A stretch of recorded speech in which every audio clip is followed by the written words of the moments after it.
This is my persuasive speech for Public Speaking 1113, and this is my audience. Jennifer. Richard. Michaela. And Haley's the camera woman. Okay. So today I wanted to talk to you about organ donation. This is probably something most of you have never thought about. You mainly just say things about this at hospitals or the DMV when you're getting your license. But it is something we should all consider. Did you know that 21 people die every day waiting for an organ donation? That is 7,665 people a year. But an organ donor has the potential to touch 58 people's lives through various transplants such as cornea, liver, and kidney transplants. One person can cure a transplant patient of their illness and give them a second chance. This means that after you have passed away, you still have the ability to touch someone's life in a positive way. Organ donors are always in short supply. There are far more people in need of a transplant than there are people willing to donate an organ. Most of the organs that are available come from deceased donors. When you fill out an organ donor card with your driver's license, you're agreeing to donate all or some of your organs when you die. A smaller number of organs come from healthy people. About 6,000 transplants from living donors are performed each year. You might have considered donating organ either to a friend or relative who needs an organ right now, or by filling out an organ donor card. Before you can make the decision on becoming an organ donor, let me tell you some information you need to consider.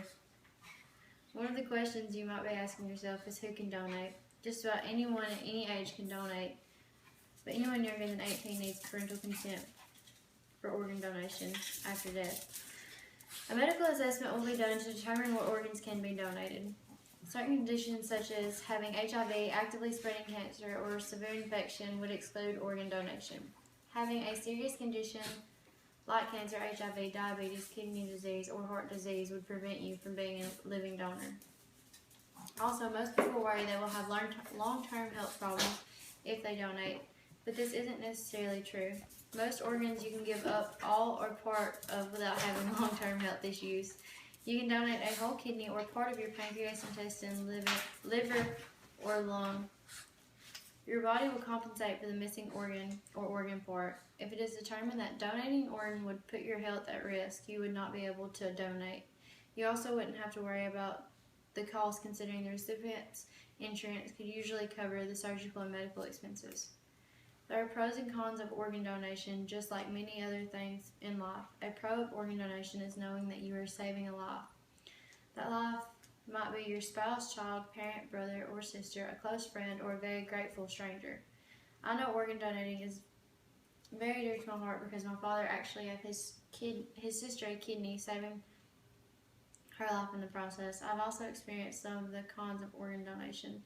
My father dealt with a rough recovery, and even later on after his surgery, he dealt with having certain medical limitations due to his single kidney not being able to process as much in his body.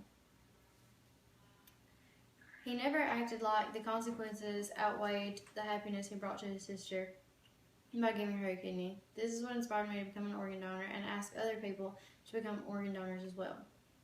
Some of you may be asking, how do I become an organ donor?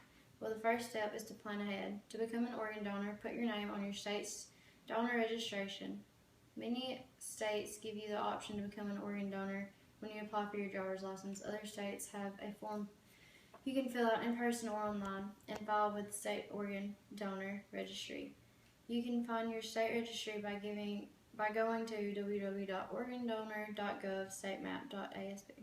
People of any age can register. If you decided to become an organ donor, be sure to let your family know and be sure to include this wish to be an organ donor when preparing advance directives or living wills. I hope I have given you things to think about and encouraged you to become an organ donor.